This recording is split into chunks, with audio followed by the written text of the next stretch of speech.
बहुत बहुत धन्यवाद साथियों। पहले तो आप सबका यहाँ समय निकालकर आने के लिए शुक्रिया। जिस दल को सिर्फ 3.5% वोट मिला है, उसकी प्रेस वार्ता में इतने प्रेस के साथी आए हैं, तो ये दिखाता है कि कुछ तो काम हम लोगों ने सही किया होगा।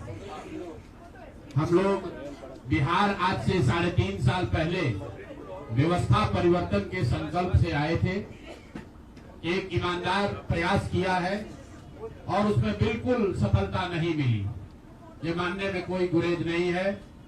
व्यवस्था परिवर्तन के जिस अभियान को लेकर चले थे, व्यवस्था परिवर्तन की बात तो छोड़िए, सत्ता परिवर्तन भी हम लोग नहीं करा सके, लेकिन बिहार की राजनीति को बदलने में जरूर थोड़ी बहुत भूमिका हम लोगों की बनी है। तो इनका सारा आएगा, तो हम लोगों से जरूर कुछ गलती हुई होगी। हम लोग के प्रयास में, हम लोग के सोच में, हम लोग के बताने के तरीके में जरूर कुछ गलती नहीं होगी कि जनता ने हम लोग को नहीं चुना है, जनता ने हम लोग पर वो विश्वास नहीं दिखाया। तो उसकी जिम्मेवारी जो है वो पूर्णतः मेरी है, प्रशांत किशोर की है, और वो जिम्मेवारी मैं 100% अपने ऊपर लेता हूं कि मैं बिहार की जनता को, अपने साथियों को, इस व्यवस्था से जुड़े हुए लोगों को, जिस प्रयास से हम लोग जुड़े थे, जिस प्रयास को करना चाहते थे, उससे उनका विश्वास उस पर मैं नहीं जीत पाया। हम लोग सामूहिक तौर पर हारे हैं और आत्मचिंतन का समय है, हम लोग भी चिंतन करेंगे। जो लोग जीत कर आए हैं उनको खूब बधाई। जनता ने अपने लिए अपना रास्ता चुना है, अपने लिए सरकार चुन ली है। अब नीतीश जी और भाजपा के लोगों पर जिम्मेवारी है कि बिहार में जिन बातों को लेकर वो सत्ता में आए हैं, बिहार में तरक्की हो, बिहार में भ्रष्टाचार से जो जनता जूझ रही है, भ्रष्टाचार खत्म हो, यहाँ पर लोगों के लिए रोजी रोजगार हो, और सबसे बढ़ के जो मुद्दा है पलायन का, बिहार से पलायन बंद हो। हम लोगों से जो गलती हुई है, जिन लोगों ने जन स्वराज के विचार पर इस सोच से इस प्रयास से जुड़कर एक सपना देखा था, एक उनकी सोच बनी थी, उनकी आशा की किरण जगी थी कि बिहार में एक नई व्यवस्था बनाई जा सकती है, उन सब के आशाओं पर, अपेक्षाओं पर, उनके सपनों पर खरा नहीं उतरने के लिए जो दोष है वो मेरा है। इसलिए मैं आपसे विनम्रता से आपसे माफी मांगता हूं कि मैं आपके सपनों के आधार के अनुसार, आपके सोच के अनुसार वो व्यवस्था बनाने में नाकामयाब रहा हूं। और प्रायश्चित के तौर पर मैं आज से 2 दिन के बाद 20 तारीख को गांधी विद्यारवा आश्रम में जो रास्ता गांधी जी ने बताया है, मैं अपने लोगों को, बिहार के लोगों को ये नहीं समझा पाया कि किस बात पर उनको वोट देना चाहिए, क्यों उनको नई व्यवस्था बनानी चाहिए। तो प्रायश्चित के तौर पर मैं अपने से विद्यारवा आश्रम में 1 दिन का उपवास, मौन उपवास रखूंगा। जो भी जन स्वराज के साथी हैं वो जहां पर है वहां, अगर वो समझते हैं कि हम लोग के प्रयास में, सोच में जो कमी रह गई, उसको सुधार के लिए प्रायश्चित के तौर पर हम लोग 1 दिन का सामूहिक उपवास रखेंगे। मैं खुद विद्यारवा, गांधी आश्रम विद्यारवा में रहूंगा, 24 घंटे का एक उपवास रखेंगे। गलती हम लोगों से हुई होगी, कभी रही होगी, लेकिन हम लोगों ने कोई गुनाह नहीं किया है। गलती हो सकती है, गुनाह नहीं है। वोट नहीं मिलना गुनाह नहीं है। मैं बिहार की जनता के सामने अपने साथियों के साथ बिल्कुल सर उठा के ये कह सकता हूं कि हम लोगों ने गुनाह नहीं किया है। बिहार को, जिस बिहार में पिछले 30-35 साल से सिर्फ जाति की राजनीति हुई है, वहां पर इस समाज में जातियों का जहर फैलाने का गुनाह नहीं किया है। हम लोगों ने बिहार में हिंदू मुस्लिम की राजनीति नहीं की है, लोगों को धर्म के नाम पर बांटने का गुनाह नहीं किया है। हम लोगों ने बिहार की गरीब जनता को, भोले वाले लोगों को पैसा देकर उनका वोट खरीदने का गुनाह नहीं किया है। जिन लोगों ने ये गुनाह किया होगा, अगर वो आज जीत भी गए हैं तो उनको उसका हिसाब देना ही पड़ेगा। वो आज दे या कल दे, वो होगा ही होगा। मैं पिछले 2.5-3 सालों में अपने वक्तव्यों में अक्सर महाभारत के चक्रव्यूह की, अभिमन्यु के वध की कहानी सुनाता रहा हूं। जिस धर्म युद्ध की बात हम लोग करते हैं, पांडवों के साथ स्वयं भगवान थे, स्वयं भगवान कृष्ण थे, फिर भी अभिमन्यु को घेर कर छल से मार दिया गया। लेकिन उसके आगे की भी कथा भी है कि अभिमन्यु को मार दिया गया, लेकिन उससे महाभारत नहीं जीता गया। महाभारत जीता तो अंत में वही जो सही रास्ते पर था, जो धर्म के साथ था। तो आप निश्चित जानिए कि जीत तो जन स्वराज की ही होगी। आज जरूर धक्का लगा है और उसके लिए जो कुछ भी कमी है उसको सुधारा जाएगा और उतनी ही ताकत से फिर खड़े होंगे। अगर आप ये कुछ लोग ये सोच रहे हैं कि मैं बिहार छोड़ दूंगा, तो आपका ये भ्रम है। अंग्रेजी में एक फ्रेज है, you are not defeated till you quit. जब तक आप छोड़ेंगे नहीं तब तक आप हार नहीं सकते हैं। तो प्रशांत किशोर की और जन स्वराज में मेरे साथ जुड़े हुए साथियों की बिहार सुधारने की जो जिद है, उस जिद के सामने दूसरा कुछ भी इस जीवन में नहीं है। उस जिद से पीछे हटने वाले नहीं हैं। पूरी ताकत से, पूरी ईमानदारी से लोग कह रहे हैं कि मैंने 3-3.5 साल में बहुत मेहनत किया है। तो जितनी मेहनत करते हुए आपने मुझे 3 साल में देखा है, उससे दुगनी मेहनत करेंगे और पूरी ताकत से लगेंगे। पीछे हटने का सवाल नहीं है। जब तक बिहार को सुधारने के अपने संकल्प को पूरा न कर लें, तब तक पीछे हटने का कोई सवाल ही नहीं है। अब चुनाव के परिणामों को लेकर जो बात है, उस पर बहुत विवेचना हो रही है। आपने भी कहा, बड़े बड़े विशेषज्ञ आकलन कर रहे हैं। कोई बता रहा है कि पैसे से जीत लिया गया, कोई बता रहा है कि लालू जी के डर से ध्रुवीकरण हुआ इसलिए जीता गया। कुछ लोग बता रहे हैं कि जातियों की बात अभी पूरी तरह खत्म नहीं हुई। मैं यहाँ चुनाव के विश्लेषण के लिए नहीं बैठा हूँ, लेकिन एक बात तो बिल्कुल स्पष्ट है कि पहली बार स्वतंत्र भारत के इतिहास में और खासकर बिहार में पहली बार ऐसा हुआ है कि कोई चुनाव जिसमें सरकार ने करीब करीब 40,000 करोड़ रुपया जनता के पैसे को खर्च करने का वादा किया है। और मुझे लगता है कि वही एक कारण है जिसकी वजह से एनडीए को इतना बड़ा बहुमत मिला है। मैं सिर्फ आपके ध्यान में लाना चाहता हूं कि 10,000 रुपए की बड़ी चर्चा हो रही है। लोग बता रहे हैं कि 10,000 पर लोगों ने वोट बेच दिया। बिल्कुल नहीं है, ये बात सही नहीं है। मेरा आज भी ये यकीन है कि 10,000 रुपए के लिए बिहार के लोग अपना वोट, अपना बच्चों का भविष्य नहीं बेचेंगे। अगर 10,000 रुपए को आप जोड़िएगा तो प्रतिदिन 5.5 रुपया हुआ। 5.5 रुपए में कौन अपना वोट बेचेगा? लोगों ने 10,000 रुपए के लिए सिर्फ वोट नहीं बेचा है। आपको देखने, जानने, समझने की जरूरत है। और इस पर यह बहस भी हो रहा है। सत्ता में जो लोग आए हैं वो कह रहे हैं भैया हम तो सरकारी योजना चला रहे थे। जो विपक्ष में है वो कह रहा है हम योजना नहीं चला रहे थे, आप पैसा देके वोट खरीद रहे थे। इसका कोई अंत नहीं है, इस बहस का कोई अंत नहीं है। चुनाव आयोग पर लोग टीका टिप्पणी कर रहे हैं, वो चुनाव आयोग का विषय है। बिहार के बेटा होने के नाते, बिहार के नागरिक होने के नाते मेरा बस एक ही प्रश्न है। हर विधानसभा क्षेत्र में 60 से 62,000 लोगों को कम से कम 10,000 रुपया सीधे तौर पर सरकार ने दिया है। सिर्फ 10,000 रुपया नहीं दिया, ये कहा कि आपको स्वरोजगार के लिए 2 लाख रुपया दिया जाएगा और उसकी पहली किस्त के तौर पर, बयाना के तौर पर 10,000 रुपया उसको दिया गया। और पूरा सरकारी तंत्र लगाया गया लोगों को ये बताने के लिए कि अगर आप एनडीए को वोट देते हैं तो आपको 10,000 रुपए के साथ साथ आने वाले 6 महीनों में 2 लाख रुपए तक की सहायता मिलेगी। इसको करने के लिए पूरा सरकारी तंत्र लगा। जीविका की दीदियों को बैठाया गया। जितने यहाँ पर आशा आंगनवाड़ी सेविकाएं हैं उनकी सैलरी, उनका मानदेय बढ़ाकर उनको जोड़ा गया। लोग कह रहा है भैया काडर कहाँ है?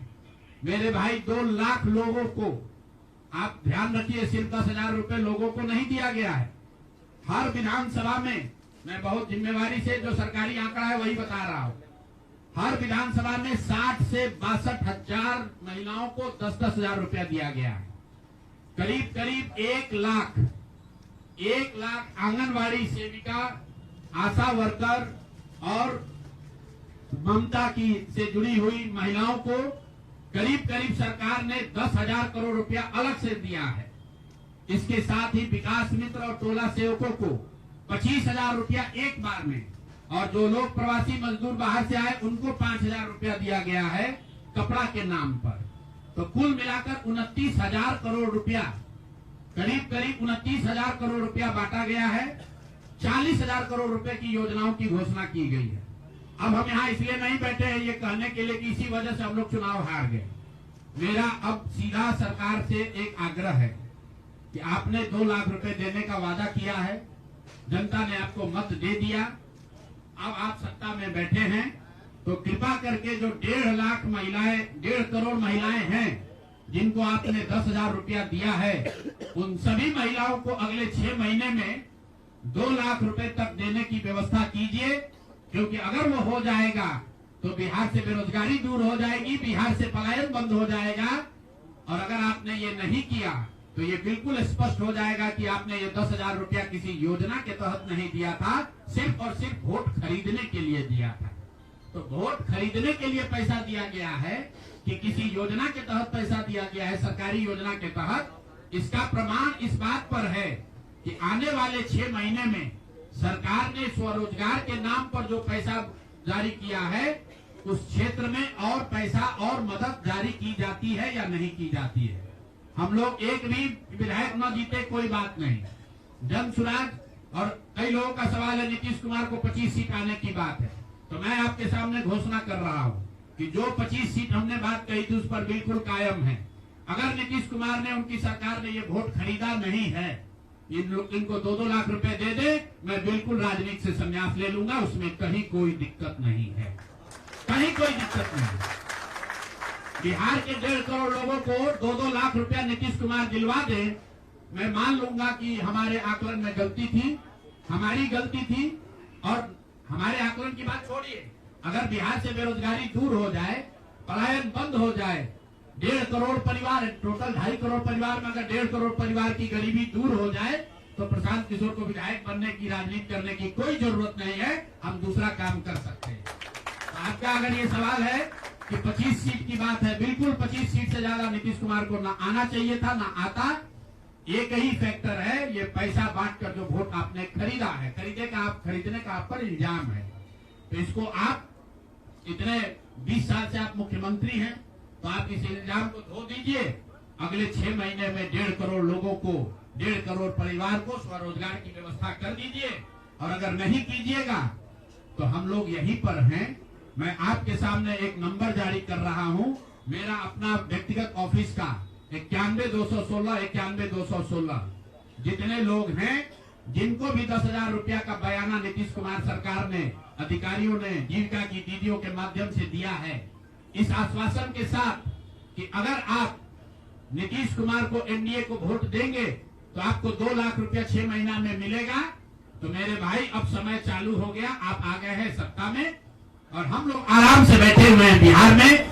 हर वो महिला, हर वो परिवार जिसको 2 लाख रुपया नहीं मिलता है, आप प्रशांत किशोर से संपर्क कीजिए, आप जन सुराज से संपर्क कीजिए। अब सलाह का समय खत्म हुआ, अब संघर्ष का समय शुरू होगा। हमने 3.5 साल लोगों को सलाह दिया है, हमने 3.5 साल लोगों को जाकर घर घर हाथ जोड़ा है, कभी वोट नहीं मांगा। लोगों को यही कहा कि अपने बच्चों के लिए वोट दो, अच्छे लोगों को जिताओ। लोगों ने अपने हिसाब से अच्छे लोगों को जिताया है।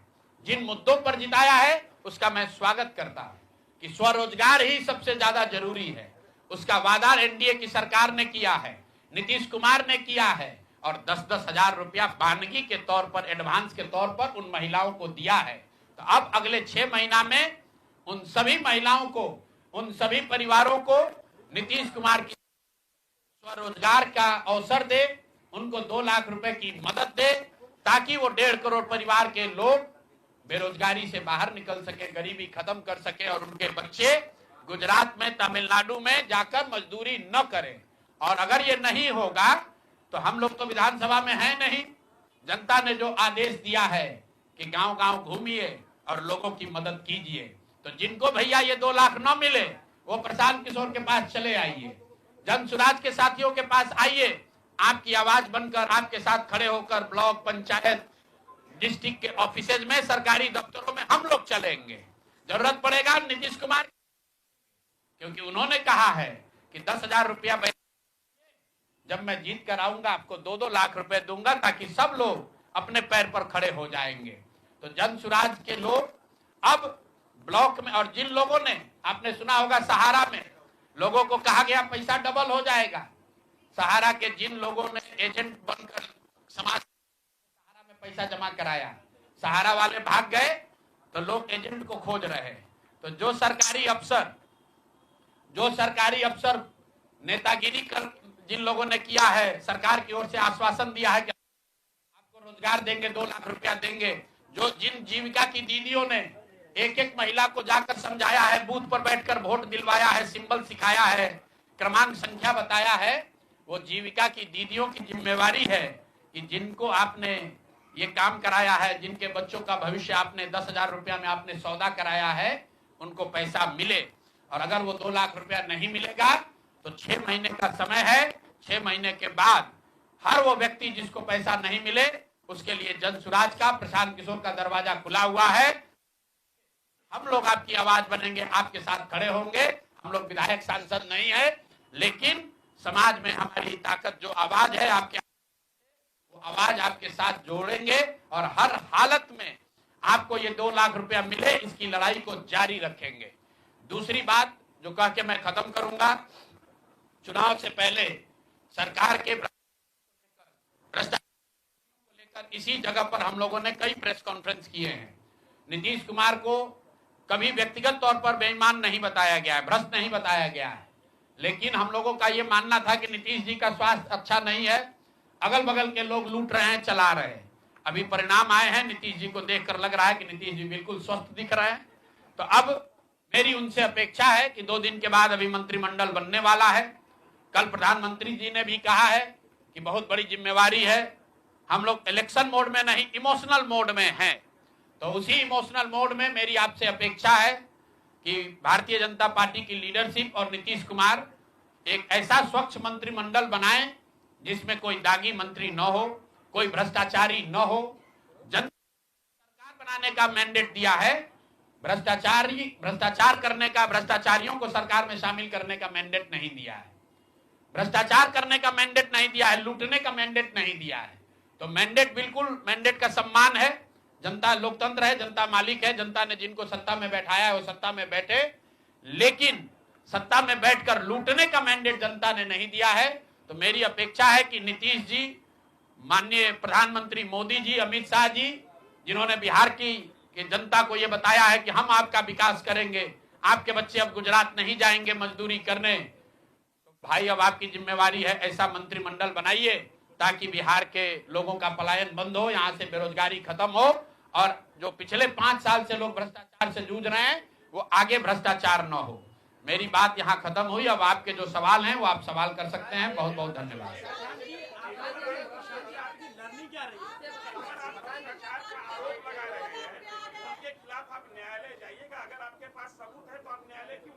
बिल्कुल बिल्कुल जो बात हम लोगों ने पहले कही है, जिन नेताओं के बारे में कही है, उसमें कहीं पीछे हटने का सवाल नहीं है।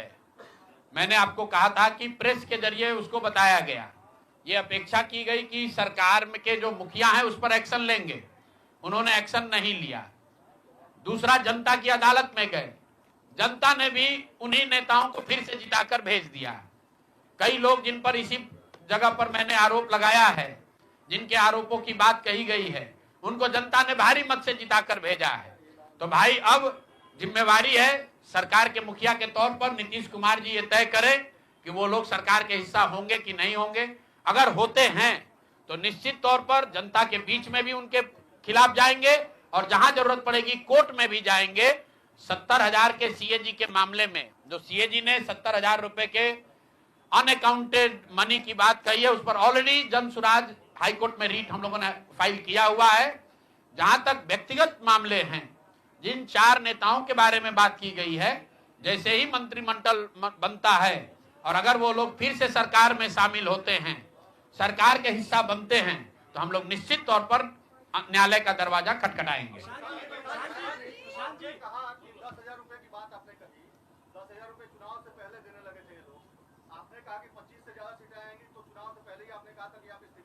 जी, बिल्कुल ठीक बात है कि आपने कहा, हम पहली बात तो आप लोग कह रहे राजनीति से हम किस पद पे है कि इस्तीफा दे दें। हाँ ना, सुन रहे हैं, आ रहे हैं। किस पद पर है कि इस्तीफा दे दें? आप एक मिनट, आपने सवाल, एक मिनट रुकिए, आपने सवाल किया है, जायज बात है। आपने कहा था कि 25 से ज्यादा आएगा तो आप संन्यास ले लेंगे। तो भैया किस पद पर हैं जिससे मैं इस्तीफा दे दूं? अगर किसी पद पर हैं, ये तो नहीं कहा था कि बिहार छोड़कर चले जाएंगे, बिहार में रहेंगे और राजनीति नहीं, बिल्कुल बिल्कुल, अरे भाई, हाँ बिल्कुल, एक मिनट, बिल्कुल राजनीति छोड़ देंगे, राजनीति छोड़े हुए हैं, हम तो राजनीति करते ही नहीं हैं। लेकिन ये नहीं कहा है ना कि बिहार के लोगों की बात कहना छोड़ देंगे, ये तो नहीं कहा है,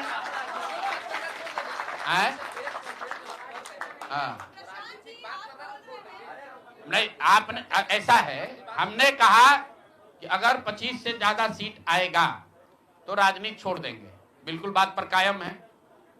लेकिन ये तो नहीं कहा कि ये 30,000 करोड़ रुपया में वोट खरीदेंगे। अब आप कह रहे नहीं, वोट उन्होंने नहीं खरीदा है, तो हमने कहा अगर नहीं खरीदा है तो 2 लाख रुपया दे दीजिए, हम बिल्कुल छोड़ देंगे। एक मिनट रुकिए, अरे सुन तो लो, सरकार क्या विज्ञप्ति पढ़ लो जिस पर सरकार ने, हाँ बिल्कुल, नहीं, ऐसा है कि बिल्कुल हम भी सभी की बात नहीं कर रहे हैं। सरकार ने 1.5 करोड़ लोगों को 10-10 हजार रुपया दिया है और पूरे देश में इस बात पर बहस छिड़ी हुई है कि क्या ये 10 हजार रुपया वन टाइम देकर वोट खरीदा गया है कि किसी सरकारी योजना के तहत इस पैसा को दिया गया है। मैं ये कह रहा हूं कि मैं बिल्कुल ये मानने को तैयार हूं कि सरकार का ये एकाधिकार है, वो चाहे योजना शुरू कर सकती है। अंतिम साल में, अंतिम महीने में ही किया, उसमें कोई दिक्कत नहीं है, हम उस बात पर नहीं पड़ रहे हैं। इलेक्शन कमीशन ने चुनाव के दौरान ये पैसा बांटने दिया, ये उनकी गलती है, उस पर भी हम टीका टिप्पणी नहीं कर रहे हैं।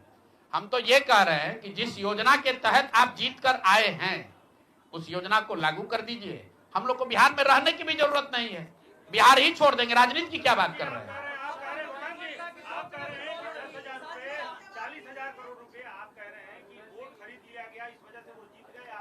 ना, हम नहीं हारे, हम हार नहीं, हम तो रेस में ही नहीं है, हम तो रेस में ही नहीं है। हम आपको ये बता रहे हैं कि जो बात नीतीश कुमार के जीतने की है, जीत और हार के बीच में एक ही बात है कि क्या नीतीश कुमार जी ने, उनकी सरकार ने ये हर विधानसभा में 60,000 वोट 10,000 रुपया देकर खरीदा है कि नहीं खरीदा है, इस पर बात है। और मैं ये कह, एक मिनट रुकिए, चुनाव से पहले ही कहा है और चुनाव के पहले ही की बात हो रही है। और अरे आप क्या चाहते हैं? हम कहते हैं कि हम राजनीति से संन्यास ले रहे हैं इसलिए आप आए हैं? मेरे भाई, अगर ऐसा है, हमने आपको, आप भाई, आप लोग जितने लोग आए हैं, हमने बिल्कुल स्पष्ट आपको कहा कि नीतीश कुमार ने प्राइमा फेसी जो दिख रहा है कि सरकार ने 10,000 रुपया देकर वोट खरीदा है, लेकिन मेरे पास उसका कोई प्रमाण तो है नहीं। सरकार कह रही नहीं है तो सरकारी योजना के तहत दिए हैं। योजना की जो गजट ऑर्डर है वो देख लीजिए, उसमें लिखा क्या है कि 10,000 रुपया आपको स्वरोजगार के लिए महिलाओं को दिया जा रहा है और जरूरत के मुताबिक अगले 6 महीने में, उसमें लिखा है कि अगर आपकी योजना सरकार ठीक ठीक है, वही बात। अरे आप, अरे भाई, हम हिंदी में लिखा है, उसको फिर से जारी कर देंगे, सब लोग पढ़ लेगा। सरकार ने ये नहीं कहा कि ये 10,000 वन टाइम पेमेंट है, उन्होंने कहा कि स्वरोजगार की योजना की तहत आपको 10,000 रुपया दिया जा रहा है और अगर एडवांस पैसा, एडवांस, एक मिनट रुकिए, और 2 लाख रुपया अगर आप स्वरोजगार में का काम करेंगे, अगर आप अपने पैर पर खड़े होने की योजना करेंगे तो 6 महीना में आपको 2 लाख रुपया और दिया जाएगा। अगर 1.5 करोड़ महिलाओं में 5 लाख महिलाओं को भी ये 2 लाख रुपए दे दे, इस बात पर हम कायम हैं कि हमको राजनीति छोड़कर बाहर चले जाना चाहिए। बिल्कुल, अब फिर अब 5 लाख, भाई एक मिनट रुकिए, आप लोग इतना वरिष्ठ पत्रकार हैं, इतना बात को पकड़े हुए हैं और हम लोग बात से हटने वाले लोग नहीं हैं। हम नीतीश कुमार नहीं हैं जो सदन में खड़ा होकर कहेगा कि मिट्टी में मिल जाएंगे, भाजपा में नहीं जाएंगे। और उसी बात पर उनको महान पुरुष आप बता रहे हैं। सुनिए, हम अपनी बात पर कहें,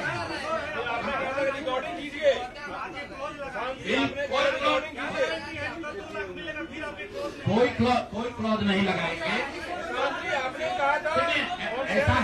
सुनिए, ऐसा है आपने कॉन्फिडेंस से कहा था। अरे बिल्कुल कॉन्फिडेंस से नहीं, लिख के दिया है कि अगर आप लेकिन उसमें ये नहीं कहा था कि 10,000 रुपया में आप वोट खरीदिएगा।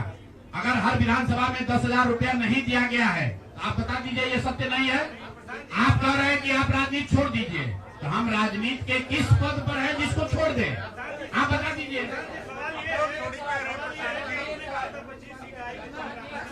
जी बिल्कुल, आप भरोसा मत कीजिए, आप भरोसा मत कीजिए। हमने जो बात अपनी कहनी थी हमने आपको बात कह दी।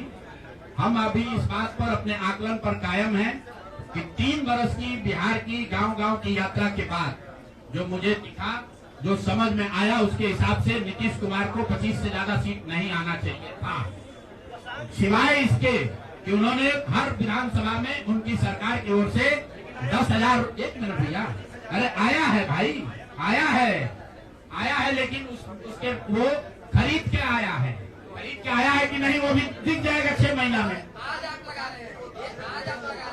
ठीक है, आगे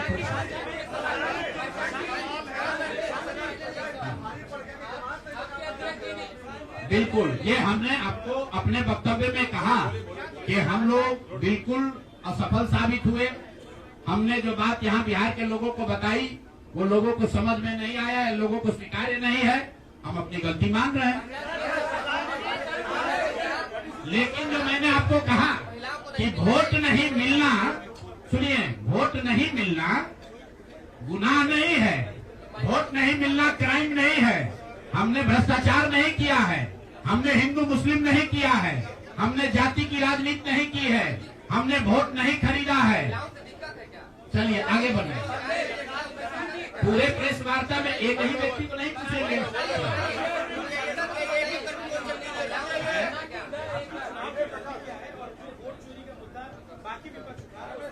मैं वोट चोरी के मुद्दे पर हम लोग का स्टांस जो है वो बिल्कुल क्लियर है पहले दिन से।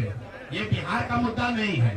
जो चुनाव की पूरी प्रक्रिया है उसमें वोटर लिस्ट बनने से लेकर आचार संहिता के अनुपालन का, वोटिंग के दिन के, जैसे यहाँ पर आप जीविका की दीदियों को बाकायदा आपने मोबिलाइजर बनाकर सरकारी व्यवस्था के तहत बूथ में बैठाया है। तो पूरे वोटर लिस्ट बनाने की प्रक्रिया, आचार संहिता के अनुपालन की प्रक्रिया, वोटिंग के दिन जो हो रहा है वो, उसमें सरकारी तंत्र का इस्तेमाल, दुरुपयोग या उपयोग, और वोटिंग के बाद जो महाराष्ट्र से लगातार दिख रहा है कि अंतिम 2 घंटे में 15%, 20% एक्स्ट्रा वोट होना, फिर चुनाव आयोग का उसका डिटेल नहीं जारी करना, और 3 दिन के बाद ये बताना कि इतना वोट हो गया। ये बड़े मुद्दे हैं। हम लोग बहुत छोटी पार्टी हैं, हम लोग को तो इतना नहीं ताकत है, लेकिन आपके माध्यम से मैं ये जरूर देश के विपक्ष को ये कहना चाहूंगा, इस पर गंभीरता से बात करने की, और इसको जरूरत पड़े तो सुप्रीम कोर्ट में ले जाने की जरूरत है कि आज की तारीख में, आज की स्थिति में जो आचार संहिता पहले से बना हुआ है वो कितना कारगर है या नहीं कारगर है। अगर सिर्फ इसमें वोटर रोल की बात नहीं है, SIR सिर्फ वोटिंग रोल की बात है, लेकिन जिस तरह से वोटिंग हुई है, आप बताइए कि सुरक्षा कर्मियों में होमगार्ड को यहीं पर इसी बिहार में लालू जी की जब सरकार थी, TN सेशन का जमाना था, उन्होंने कहा था कि नहीं कोई लोकल आदमी यहाँ चुनाव की प्रक्रिया में हिस्सा नहीं लेगा, होमगार्ड का कोई आदमी हिस्सा नहीं लेगा। उसी बूथ पर आप आज के चुनाव आयोग ने उस जीविका दीदी को बैठाया है जिसको एक तरीके से सरकार ने कॉन्ट्रैक्ट दिया है कि आपको इतने लोगों को वोट दिलवाना है। मैं आपको एक उदाहरण देता हूँ। मधुबनी विधानसभा क्षेत्र है, मैं डिटेल में नहीं जाना चाहता था लेकिन आप कुरेद रहे। मधुबनी विधानसभा क्षेत्र है, वहां से उपेंद्र कुशवाहा जी के पार्टी के उम्मीदवार चुनाव जीत कर आए हैं। मैं पूरे यहाँ पर जितने मीडिया के साथी हैं, जितने यहाँ चुनाव के विशेषज्ञ हैं, आप भी यूट्यूबर हैं, मैं दावा कर रहा हूँ आज हो 5 महीने के बाद हो, आप मधुबनी विधानसभा क्षेत्र में जाइए, वहां पर एनडीए के प्रत्याशी को 1 लाख से ज्यादा वोट आया है। एनडीए को वोट मिला, 10,000 रुपए के लिए मिला, नहीं मिला छोड़िए, हम इस बात से दंग हैं कि मधुबनी में कितने लोग ऐसे हैं वोटर जो कि उपेंद्र कुशवाहा जी के पार्टी का सिंबल भी जानते हैं। भाई अलायंस वोट तो उनके पार्टी के सिंबल को पड़ा है ना, अलायंस का कोई सिंबल नहीं है। तो आखिर रातों रात पूरे मधुबनी क्षेत्र में, और क्या हुआ मैं नहीं कह रहा हूँ, मैं आपको और आपके जरिए पूरे देश के लोगों को ये बताना चाहता हूँ कि जो भी लोग सर्वे, सेफोलॉजी, पत्रकारिता, राजनीति में इंटरेस्ट रखते हैं, आप सैंपल के तौर पर कोई 5 कंस्टिट्यूंसी उठा लीजिए, और जहां पर भाजपा और जदयू के उम्मीदवार नहीं लड़ रहे थे, वो दल लड़ रहे थे जिनका कोई सिंबल भी नहीं जानता है, नाम भी नहीं जानता है, उसको 1 लाख, 1.25 लाख वोट कैसे आया है? हमारे पास कोई प्रमाण नहीं है कि वो वोट कैसे आया, लेकिन राजनीतिक सामाजिक क्षेत्र में जुड़े होने के नाते ये आश्चर्य का विषय है कि जिस मधुबनी क्षेत्र में लोग ये नहीं जानते हैं कि कौन सा प्रत्याशी लड़ रहा है, कौन सा पार्टी लड़ रही है, उस पार्टी का सिंबल क्या है, उसको 1.25 लाख वोट आया है, और जो लोग वहां जीवन भर राजनीति कर रहे हैं उनको वोट नहीं आया। संभव है उनको इतना समर्थन है, लेकिन मेरा आपसे आग्रह ये, भाई देखो 1 मिनट आप रुकिए, आपका सवाल 10 ले चुके हैं, और भी तो लोग हैं, आपका एक और ले लेंगे, आप शांति से बैठिए, ऐसा मत घबराइए, हम यहाँ बैठे हुए हैं। और मेरा आपसे अनुरोध है, मैं कोई आरोप नहीं लगा रहा हूँ, लेकिन मधुबनी जैसे 5 सीट का मैं आपको हवाला देना चाहता हूँ, जहाँ पर चुनाव के 12 दिन 15 दिन पहले ये तय हुआ कि कौन पार्टी चुनाव लड़ेगी, उस पार्टी का नाम कोई नहीं जानता है, उसका सिंबल कोई नहीं जानता है, और 1,20,000 वोट अगर किसी विधानसभा में आ रहा है, इसका मतलब है कि हर घर से 2 से 3 वोट आया है। आपको आंधी दिखनी चाहिए वहां पर। ये मतलब विधानसभा के स्तर पर 1,20,000 वोट लाना साधारण बात नहीं है। 1,20,000 वोट आया है, कैसे आया है? इसकी 2 ही वजह हो सकती है, या तो जो 60,000 लोगों को आपने 10,000 रुपया दिया और उन लोगों ने जिम्मेवारी ली कि भाई 10,000 रुपया हमको मिला है, मैं और अपने घर के लोगों को वोट में दिलवाऊंगा या दिलवाऊंगी, या फिर कोई ऐसी बात है, दृश्य शक्ति है जो हम लोग को हमारे समझ से बाहर है कि भाई कैसे ये संभव है। और मैं ये नहीं कह रहा हूँ कि वहाँ वोट कैसे पड़ा, मैं आपको खुली चुनौती दे रहा हूँ, आज चलिए मधुबनी। मैं 3 दिन से प्रेस इसलिए नहीं कर रहा हूँ कि मैंने अपने लोगों को वहाँ भेजा है, और मधुबनी में मैंने कहा भाई पूछो तो कि उपेंद्र कुशवाहा जी के पार्टी का सिंबल क्या है। 30% लोगों को सिंबल नहीं मालूम है कि सिंबल क्या है, और उनको 1 लाख से ज्यादा वहाँ वोट आया है। मुझे उपेंद्र कुशवाहा जी से कोई लड़ाई नहीं है, उनको उनके पार्टी के प्रत्याशी से कोई मुझे लेना देना नहीं है। मेरा सिर्फ ये कहना है कि ऐसी कौन सी विधा है कि हम लोग 3-3 साल एक विधानसभा में घूम रहे हैं, लोगों को ये नहीं मालूम है कि जन स्वराज का चुनाव चिन्ह क्या है, और ये लोग 10 दिन चुनाव के पहले आए, उस पार्टी का नाम मधुबनी शहर में लोग नहीं जानते हैं, उस पार्टी का सिंबल घर घर पहुंच गया और उसको 1,20,000 लोगों ने वोट दे दिया। तो मेरे भाई ये बहुत बड़ी चुनाव की विधा है।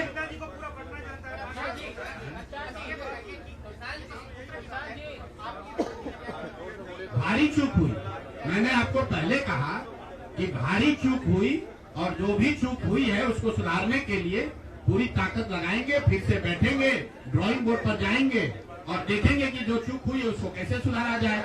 लेकिन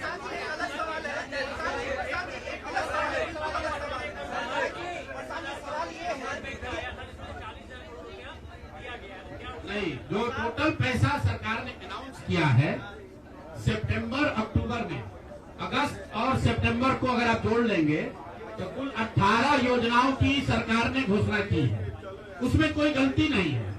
चुनाव के समय जो सत्तारूढ़ पार्टी होती है वो नए योजनाओं की घोषणा वो करते ही है। कुल जो सरकार ने घोषणा की यहाँ फ्री इलेक्ट्रिसिटी से लेकर युवाओं को बेरोजगारी भत्ता, 10,000 रोजगार के लिए, सारी बातें ठीक है। इसका टोटल बजट हुआ 40,000 करोड़। 40,000 करोड़ में से 29,000 करोड़ रुपए की योजना सरकार ने रोल आउट की। 11,000 करोड़ को तो शुरू ही नहीं किया, और इस 29,000 करोड़ में से जो सबसे बड़ी योजना है वो है स्वरोजगार की योजना, जिसमें हर विधानसभा क्षेत्र में 60 से 62,000 परिवारों में एक एक महिला को 10,000 रुपया दिया गया, और ये कहा गया सिर्फ 10,000 रुपए पर लोगों ने वोट नहीं दिया गया, लोगों को ये कहा गया कि अगर आप वोट देते हैं तो आपको आने वाले समय में 2 लाख रुपए तक की राशि स्वरोजगार के लिए मिलेगी। और इसको करने के लिए इसको करने के लिए सरकार ने जीविका दीदी का पूरा जो नेटवर्क है, 1 लाख से ज्यादा जीविका की दीदियों को और आंगनवाड़ी सेविकाओं को, आशा वर्कर को और जो टोला सेवक है, विकास मित्र है, उनको लैपटॉप खरीदने के लिए 25,000 रुपया दिया गया वन टाइम। अब आप बताइए कि जो टोला सेवक है, जो विकास मित्र है, जिसको आपने 25,000 रुपया दिया है, वो जो लैपटॉप या आईपैड खरीदेगा, उससे बिहार सरकार की योजना का दलितों का क्या सुधार होगा, वो सरकार को बताना चाहिए।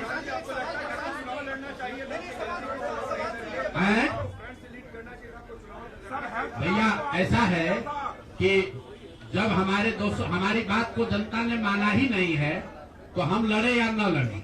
इमरान, एक मिनट रुकिए, आज सुनिए, एक सवाल आपने पूछा या तो जवाब दे लें। इमरान खान ने अपनी पार्टी शुरू की थी पाकिस्तान में, आज से करीब 25-30 साल पहले, और वो खुद पहले चुनाव में 7 जगह से चुनाव लड़े। उनकी पार्टी तो हारी, वो 7 जगह से खुद भी हारी। तो मेरे चुनाव लड़ने नहीं लड़ने का वो एक टेक्निकल बात है, उस पर चर्चा हो सकती है। कुछ लोगों का ऐसा मानना हो सकता है कि मेरे लड़ने से फायदा होता, कुछ लोगों का ऐसा मानना है कि मेरे न लड़ने से फायदा है, वो अलग विषय है। मैं तो आपको पहले एक लाइन में स्वीकार कर रहा हूँ कि 3 वर्ष में जन स्वराज ने जो भी प्रयास किया उसको बिहार की जनता ने स्वीकार नहीं किया है।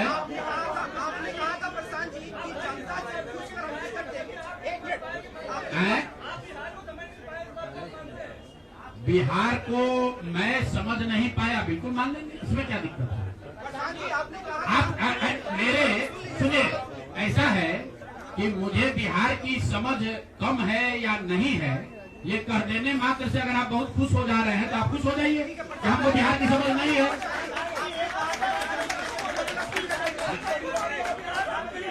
मेरे भाई ऐसा है, अगर हमने हमारे आप बिल्कुल ठीक बात है, नहीं समझे तो 3 वर्ष अगर पैदल चल रहे थे तो बिहार को समझने के लिए एक चल रहे थे, अब फिर और चलेंगे, फिर जाएंगे।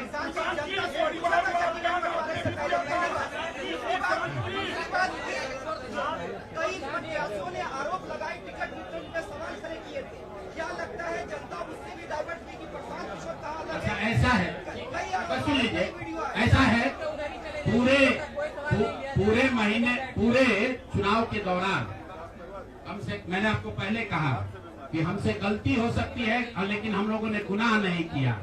आप लोग जो बात कर रहे हैं वो इस अंदाज में बात कर रहे हैं जैसे प्रशांत किशोर ने कोई गुनाह कर दिया है, बिहार को सुधारने का प्रयास करके कोई गुनाह कर दिया है, और आप लोग आए हैं हमारा यहाँ पर पोस्टमार्टम करने। तो आप लोगों का स्वागत है। रुकिए, 1 मिनट रुक जाइए, आप बहुत भारी पत्रकार हैं, 8-9 सवाल कर चुके हैं, और लोगों को भी मौका दीजिए, आपका भी सवाल किया जाएगा। 1 मिनट रुक जाइए, अरे रुक जाओ भाई, आप 1 मिनट रुकिए। जहाँ तक बात है बिहार को समझने नहीं समझने की, तो मैं बिल्कुल कैमरे पर आपसे मान रहा हूँ कि मुझे नीतीश कुमार, लालू जी, सम्राट चौधरी, अशोक चौधरी जैसे धुरंधर नेताओं की तरह बिहार की समझ नहीं है। मुझे नहीं समझ है कि बिहार को जातियों के आधार पर कैसे और बांटा जाए। मुझे इस बात की समझ नहीं है कि बिहार को हिंदू मुसलमान के नाम पर कैसे और बांटा जाए। मुझे ये समझ नहीं है कि 10,000 रुपया देकर कैसे वोट और खरीदा जाए। जिनको समझ है वो लोग जीत कर आए हैं, और उनको सत्ता मुबारक हो, और बिहार की जनता को वो लोग मुबारक हो। आपने कहा कि अरे रुको भाई, आप उनके सवाल का जवाब दे ले। अच्छा, उनके बारे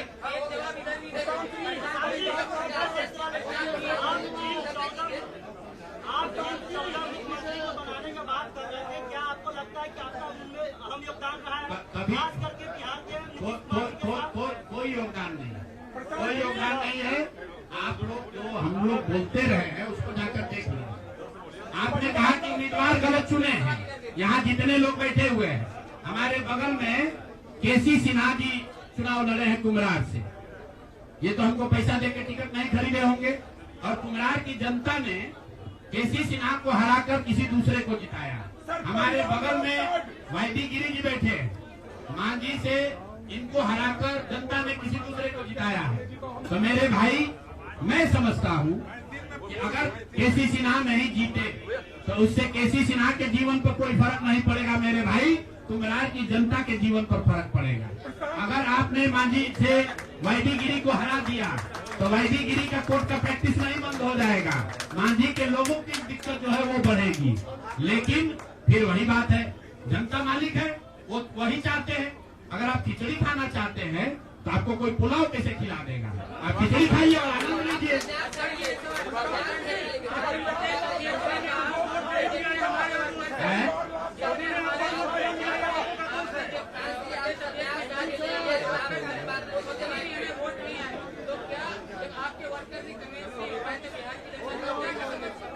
ठीक बात है, हमने आपको पहले कहा कि जो कुछ भी हम लोगों ने प्रयास किया उसमें जनता को हम लोग नहीं समझा पाए और उसका दोष हम पर है, उसकी जिम्मेवारी हम लोगों पर है।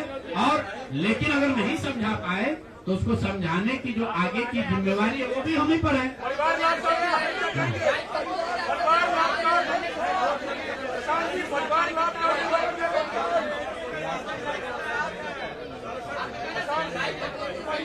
ऐसा है, आप भी बिहार के ही हैं और इतना भी नहीं उद्वेलित हुई, इतना भी मत उछलने लगी है कि जैसे हम लोग सब एकदम खत्म है। आपकी बात को सुन लिया गया, आपको अलग से साक्षात्कार चाहिए।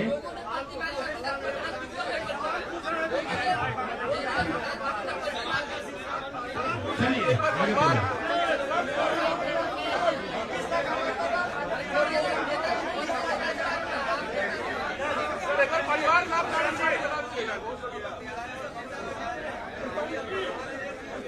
अभी तो हम लोग वापस जाकर अपने उस प्रारूप को फिर से देखेंगे जो हम लोग लेकर जनता के बीच गए थे। जो सोच, जो विचार, जो प्रयास लेकर जनता के बीच गए थे वो देखेंगे कि भाई जनता को चाहिए भी कि नहीं चाहिए। अगर जनता को पढ़ा लिखा आदमी नहीं चाहिए, अगर जनता को स्वच्छ लोग नहीं चाहिए तो हम लोग तय करेंगे क्या करना है।